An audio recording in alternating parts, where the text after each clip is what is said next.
Kepler's got 3 laws. First law that we need to talk about. Each planet orbits the sun in its path known as an ellipse. Ellipse is an oval whose shape is determined by its foci.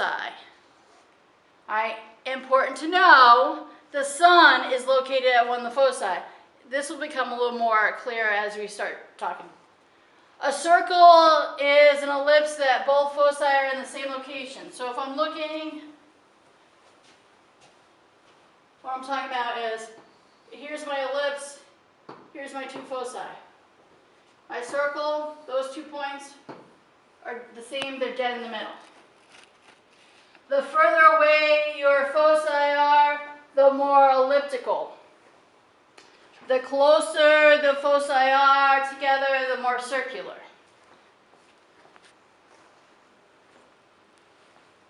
We talked in your vocab perihelion. Remember, helio means sun. Perihelion is when the Earth is closest to the sun. You're looking in January. Aphelion is when the Earth is furthest from the sun, and you're looking July. Away, all right, so aphelion, apogee, which is when we're farthest from the moon. Aphelion, when we're furthest from the sun. On your reference table, page 1, under the equations, you have the equation of eccentricity. So how elliptical something is.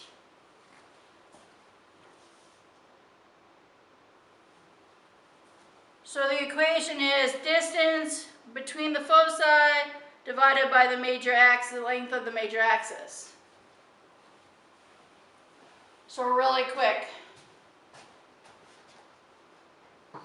Here's my ellipse, foci, so I'm measuring the distance here. That's my numerator. My major axis is my diameter.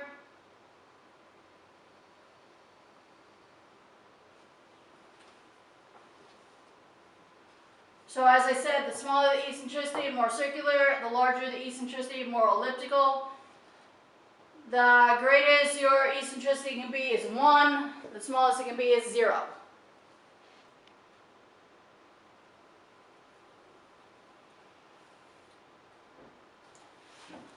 Alright, so this one, I actually measured using the meter stick from here to here. 62 centimeters, major axis is 102. So I need you to do the math. 62 divided by 102.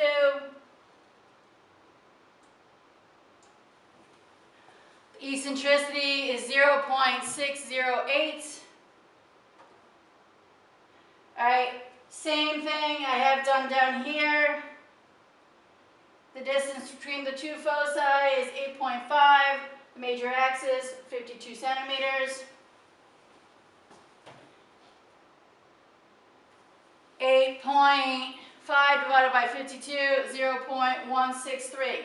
Notice this is more circular. Its eccentricity is smaller.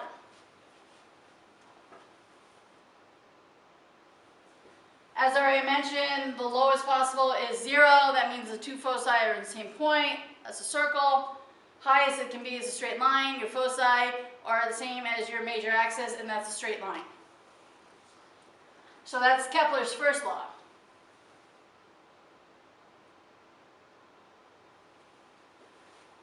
Kepler's second law describes the speed at which the planet orbits the sun. The closer the planet is to the sun, the greater gravitational attraction. We talked about this earlier. The greater gravitational attraction, the faster it moves. The further away the planet moves from the sun, the less the gravitational attraction. The less the gravitational attraction, the slower it goes. So we're fastest in perihelion when we're closest, and we're slowest in aphelion. Kepler's third law describes the relationship between the orbital period of a planet and the distance from a planet. So this one, if you get your reference table back out, page 15, the further the planet is from the sun, the longer its period of revolution. So, if I'm looking, remember, Mercury through Neptune. Neptune is the closest. Look at the period of revolution. 88 days. As I go to Mars, 687 days. I go to Neptune, 164.8 years. So with that one, the further you get away, the longer it's going to take because the more distance you have to cover. That makes total sense.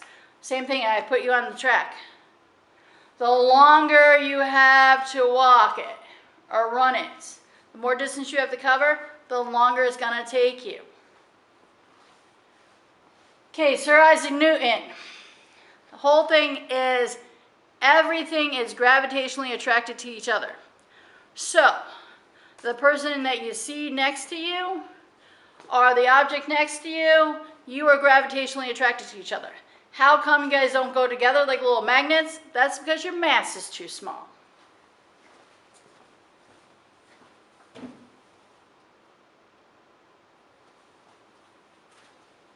Alright, gravity is the force that keeps the planets in its orbit, so that it keeps them from flying off. Equation that's not in your reference table. Gravitational force between two objects equals the mass of object 1 times the mass of object 2 divided by the distance squared. Now, you guys look out because this is sometimes on your regions and it's not on your reference table, so you'd have to memorize it. So what they could have asked you is, what is the gravitational attraction or force between the Earth and the Moon? All right, you would look for the mass of the Earth, which is 1, the mass of the Moon, which is 0.01, multiply those two numbers, and then divide by the distance squared. And if you look at the distance down by the Earth's moon, in little parentheses, it says 0.386 million kilometers. So you would take that value, you'd square it, and you would notice you get a very small number. Remember, this kind of came up when we were talking about tides. The whole idea is the moon, we talked about the moon had a greater effect, even though it's a lot smaller than the sun on the tides, because it's so much closer. The sun being so much further away, when you square that distance, it makes the gravitational force so much smaller.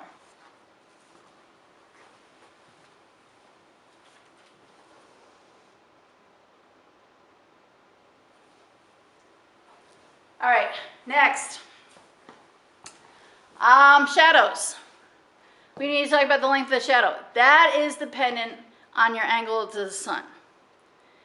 If the angle is high, solar noon, you're going to have a shorter shadow.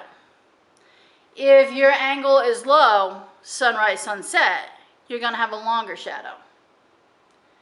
If I have you go outside in the morning as the sun is rising, you will notice your shadow is not only long, but is cast towards the west.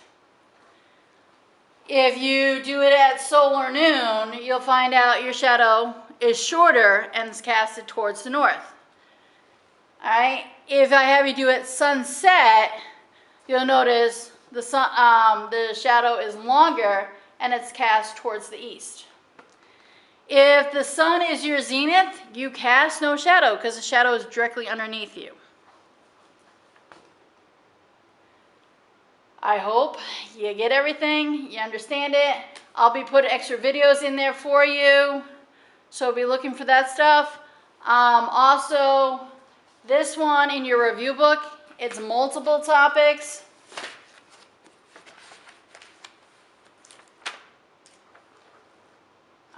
If I'm looking at it really quick, it's topic 3, and I want to say topic 4. And they kind of blend them. So if I look at topic 4, it gets into the moon. So topic 4, do first. And topic 3 is going to be towards your end. Topic 3 is more of this stuff.